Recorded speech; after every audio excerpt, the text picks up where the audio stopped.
This is a family neighborhood. She shrieked it at my 12-foot demon skeleton like it had a criminal record. Children walk past this house. I nodded, sipping my coffee. Exactly, I said. That's the point. It started on October 1st, decorating day. The same day every year since I bought the house 5 years ago. I had fog machines, animatronics, programmable lights, motion-triggered sound cues with real thunderclaps. Some people hang wreaths. I install a narrative experience. Because Halloween isn't a holiday for me, it's my job. I build haunted attractions professionally. Theme parks, escape rooms, even horror movies. It's what I do, what I breathe. And this year, the concept was simple. Suburbia versus the underworld. Enter Karen Sterling, HOA president, clipboard queen, a one-woman department of overreactions. She showed up on my lawn less than 24 hours later, didn't knock, didn't call, just appeared like a jump scare with a bob haircut. That these decorations are excessive. That's the idea. They're disturbing. Good. They violate community aesthetic standards. Cite it. Excuse me? Which article? Which section? Go ahead, I'll wait. She blinked.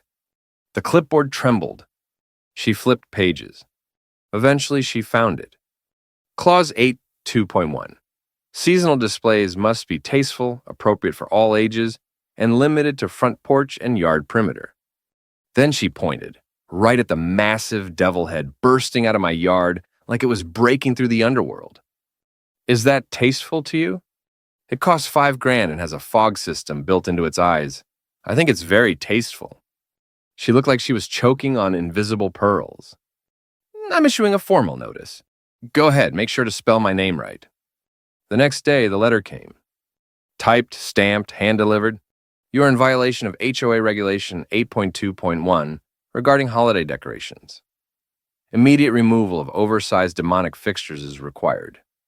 Failure to comply may result in escalation. I framed it, hung it next to my Emmy, then I posted it on Nextdoor. Captioned, "Guess who just got her first cease and desist from hell?" It exploded. Dozens of neighbors reacted. Looks amazing. Karen's at it again. Let the man decorate. Only one comment stood out. I will escalate this to the board. You've been warned. You already know who. But here's what Karen didn't know. Every Halloween, I run a charity walkthrough in my yard. It's family-friendly, timed entries, free cocoa. Donations go straight to the Children's Hospital. Last year, we raised $4,200. This year, I just finished upgrading to full synchronized light audio storytelling. And my headliner? The same demon skeleton she was trying to evict. That weekend, I got a text from a friend on the HOA board.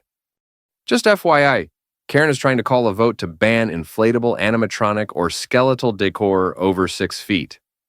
You might want to show up Monday. I didn't reply. I just added 2 more skeletons and programmed them to whisper, "She's watching," every time Karen walked past the lawn. This isn't Salem, Massachusetts. She slammed her palm on the HOA meeting table. This is Blue Willow Estates. We have standards. Exactly, I said. And mine are exceptionally high. The room was packed. Karen had managed to summon a full board quorum, 2 off-duty police officers, and 3 very confused residents who thought they were there for a bake sale permit. She arrived with a slideshow, PowerPoint, titled, "The Horrors of Halloween, a Community Under Siege." First slide, a screenshot of my front yard. Fog, strobes, glowing red eyes. This image, she said, was taken at 3:47 p.m. on a weekday. Imagine the terror of school children walking past this hellscape. Someone in the back whispered, "Looks awesome." Karen snapped around. This is not a joke." She clicked again. Next slide. A blurry photo of a toddler looking scared, clearly taken without permission. The children are being traumatized. That's my nephew, I said. He asked to pose with the demon. He's wearing fangs and holding a rubber machete. Awkward silence. I stood up slowly. Brought a folder with me. I'd like to read into the record article 8.21 in full. Karen interrupted. We already know. No, Karen, you quoted part of it. I read, Displays must be tasteful, appropriate for all ages, and limited to front porch and yard perimeter, unless approved under Community Event Clause 9.4. Everyone looked around. What's Clause 9.4? Someone asked. It allows decor exceptions for community-recognized events, which includes holidays, fundraisers, and city-sponsored functions. Then I laid it on the table. A printed event flyer, the city event permit, and the partnership letter from the Children's Hospital, stamped, signed, approved. This isn't just Halloween, I said. It's a fundraiser, registered, permitted, and city-supported. Karen's face twisted. That doesn't give you license to traumatize children. I smiled. But it does give me license to install an 18-foot animatronic warlock. More chuckles. Tom from Lot 12 added, and the fog's kind of sick, not gonna lie. Karen tried to pivot. Then I call for a motion to amend Clause 8.2.1 to prohibit oversized decorations. Great, I said. But per Article 5.7, any amendments require a full community vote with at least 70% approval. Patricia, one of the board members, nodded. He's right. Karen sat down, fuming, fossilizing. After the meeting, several neighbors approached me. Is it true you do this professionally? Can we volunteer? My teen wants to help run the fog machine. Even the off-duty cop smiled. My daughter's obsessed with that demon skeleton. You sell those? Custom build, I said, but I can refer you. Karen stormed out. Didn't say a word. But that night I noticed something new. Someone had stuck a stake in my yard. A tiny HOA flag on top, with a note attached. You may have won the meeting, but Halloween hasn't come yet. It wasn't signed, but the handwriting was unmistakable. Karen's handwriting looks like a passive-aggressive ransom note. I took the flag, brought it inside, and made one tiny modification. I added glowing red LED eyes to the eagle on top. Now it screams when the wind blows. There's a fog cloud creeping into my begonias. That's the voicemail she left. At 2:06 a.m. This is a horticultural violation. Ma'am, it's mist. It evaporates. So does your credibility. By mid-October, my house had become a local attraction. Families walked by at sunset just to see what I'd add next. Kids started calling the demon skeleton Uncle Bones. Someone even left it a pumpkin spice latte. Every night I updated the display. Giant spider that crawled down the roof on a pulley. Talking gargoyle on the porch that insulted people by zodiac sign. A gravestone with Karen's Joy written on it in glow-in-the-dark paint. The last one probably a bit much, but the reactions, worth it. Karen, meanwhile, escalated to code orange. She started writing anonymous complaints. Same handwriting. Same passive-aggressive vocabulary. The front yard installation appears to simulate an infernal domain. The red lighting triggers my migraines and my cats.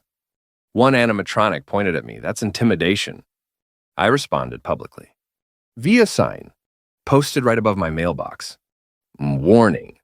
Yard may contain spooky themes, wicked puns, and mild HOA-induced drama. Proceed with fun. People started taking selfies with it. Then one morning I woke up to find everything off. Power cut. Lights out. Animatronics frozen mid-scream. I checked the breakers. Fine. Checked the extension box behind the hedges. The power cord had been cut. Clean, deliberate. Zip tie remnants still dangling. I checked the cameras, and there she was. Karen. In a bathrobe, wearing gloves, using kitchen scissors. It was like watching Bigfoot vandalize a Radio Shack. She looked both terrified and determined. Snip, snip, retreat. That night, I held a neighborhood movie night on my driveway. Projector, popcorn, blankets. The feature film. Security cam footage. Everyone saw her. Zoomed, enhanced. Paused right as she flinched from the motion-activated gargoyle. The crowd howled. Tom nearly choked on a Twizzler. Mrs. Patel brought samosas. Karen? She didn't come out for 3 days. When she did, she brought a folder. Marched right to my doorstep. You publicly embarrassed me. I didn't mention your name. Everyone knows it was me. And maybe you embarrassed you. She threw the folder on my porch. Inside, a cease and desist letter. a copy of HOA regulations highlighted in pink, and a personal note. I will have this display taken down. You're turning this neighborhood into a haunted circus. Enough is enough. I smiled and handed her a permit, signed by the city, approved for public event classification, coverage extended through November 2nd. She stared. I leaned in. You don't get to cancel Halloween, not this year, not this house, and definitely not Uncle Bones. The demon skeleton lit up behind me.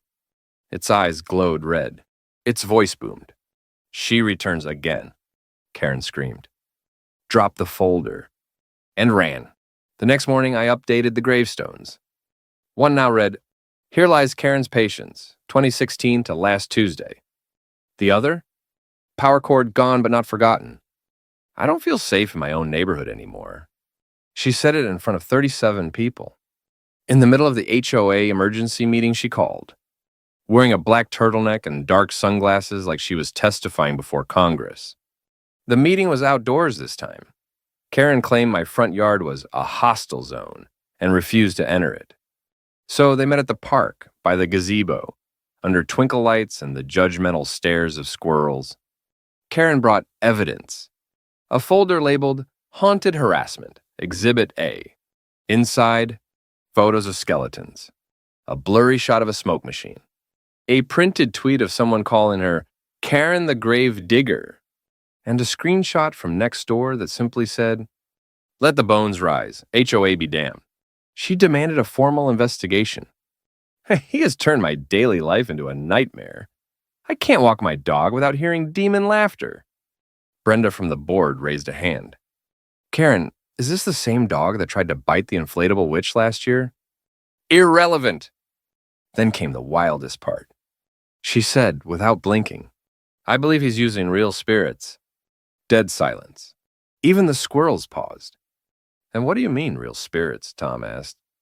I saw a shadow figure in his yard. It whispered. I recorded it. She pulled out her phone, pressed play. The audio? Just static. And somewhere faintly, a chicken clucked. Someone coughed to cover a laugh. Karen turned red. Her hands trembled. This is serious. Karen, Patricia said gently, we've reviewed the permits. He's within the guidelines. There's nothing supernatural in the HOA rules. Then the rules are broken. Karen slammed her folder shut and stormed out, again. Later that night, I checked my cameras. No intrusions, no tampering. But there was a new sign stuck in my lawn. We're watching. Handwritten.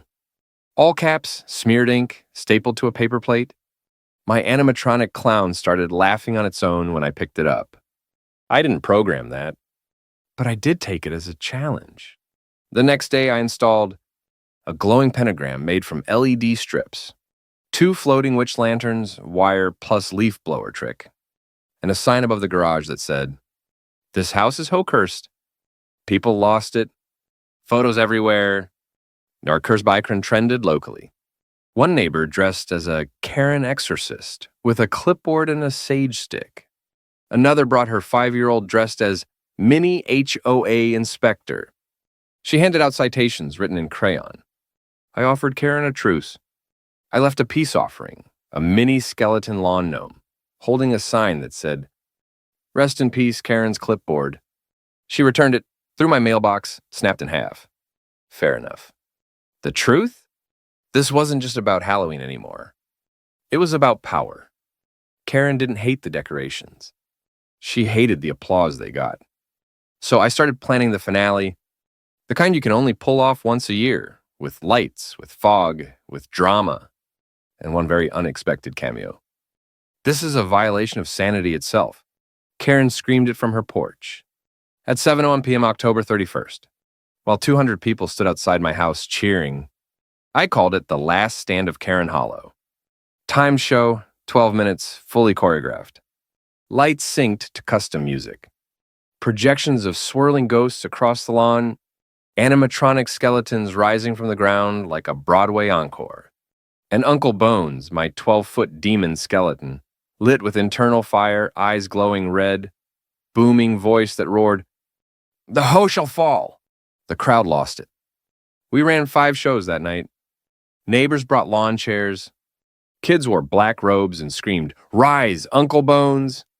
Parents donated to the hospital fund via QR code projected on my garage. Karen? She called the police. They showed up during the 3rd run. 2 officers. One of them already had a caramel apple in hand. "We got a noise complaint," he said. "From Karen?" "Yep."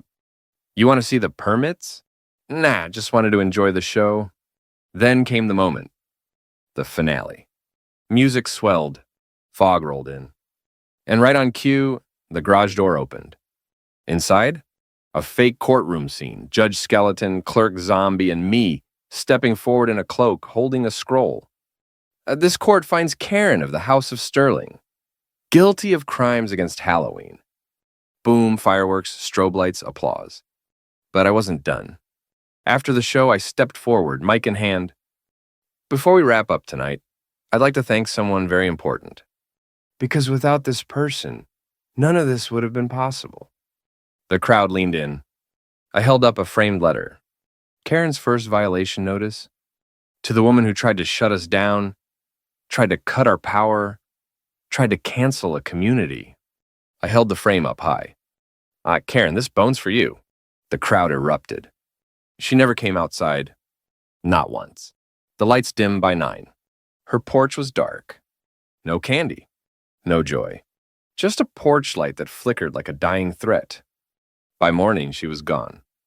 Packed her car, boarded up her ego, moved across town to a quieter neighborhood. One with decorum. And no fog machines. The HOA quietly passed a new clause. Residents may erect seasonal displays within safety and property limits, regardless of size, so long as they benefit the community spirit. They called it the Uncle Bones Amendment. The demon skeleton stayed up an extra week.